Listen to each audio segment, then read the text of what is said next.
camera ready here at NAB 2019. We're in the Panasonic booth with Barry, spokesperson for Panasonic, introducing two amazing new handheld camcorders. Barry, can you tell us a little about the first one here? Well, the CX350 is Panasonic's latest camera. It literally hit the market about 2 weeks ago. So this is its first debut for a lot of people, and they're kind of enjoying when they say, you know, when's it coming out? And I say 2 weeks ago.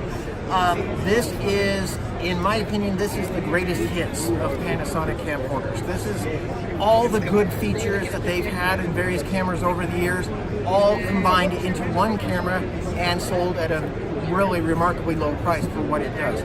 So it's a 4K camera, but it has an 8K chip in it, so it's incredibly oversampling, incredibly sharp camera. It does over 2,000 TV lines of resolution. It's made into a 20 times optical zoom lens, and it fits the entire package here in a 4-pound camera body that costs $39.95 retail.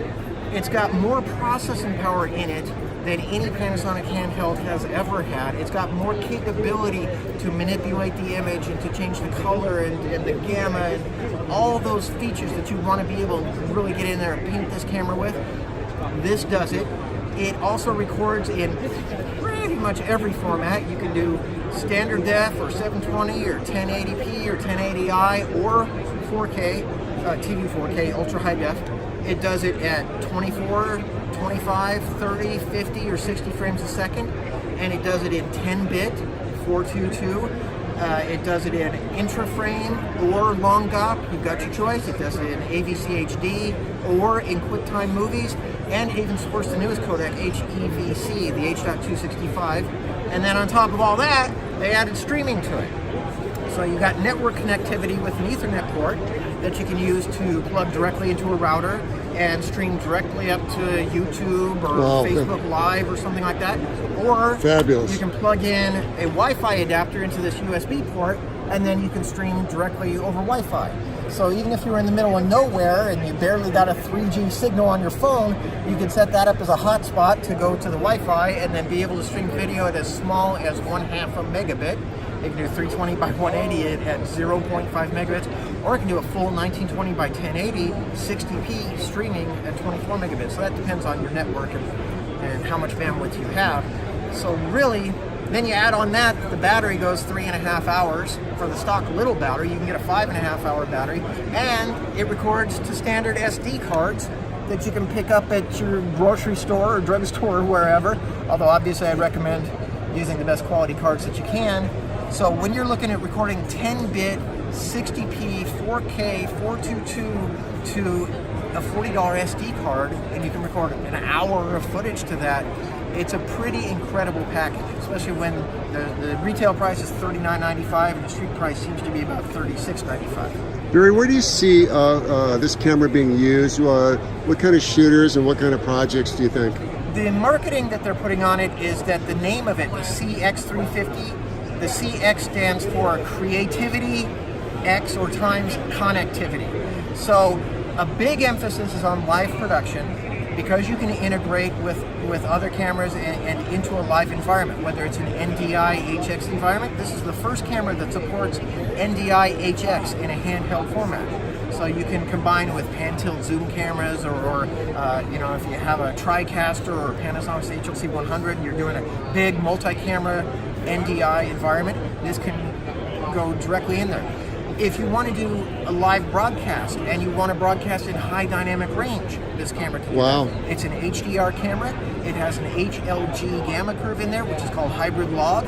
It's on some of their other major cameras. It also has full-fledged film rec if you want to do cinema style stuff. It has the film rec that made the Vericam famous. That's also in here. But if you use HLG, that's pretty cool because it lets you store high dynamic range in a broadcastable format that can go directly to an HDR TV. Or also simultaneously, that same signal could go to a standard dynamic range TV and look right. that hybrid gamma is designed to support both standard and high dynamic range televisions, and can do it live or recorded. You can grade later. You can use the film rec. You could do cinema style shooting with this. It has a large sensor.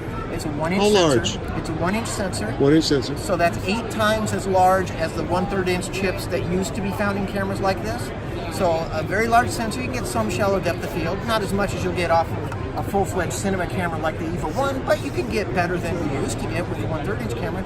So Panasonic's targeting live events, sports, news, independent production, travel, reality TV. I mean, it's got features like, you know, the most famous reality TV show, Survivor. A lot of times they'll be shooting in infrared because they're shooting around a campfire or in pitch black. This can do that. It's got an infrared mode. There's infrared, wow. You can disable the infrared filter, and as long as you have an infrared light, you can see in pitch black. Or if you're doing nature filming and you can't have humans around where the camera is, you can set the camera up and then use an iPad or an Android phone or an iPhone or something and be able to remotely control the camera and have a lot of control, not just focus and zoom, but exposure, shutter speed, white balance, painting the camera.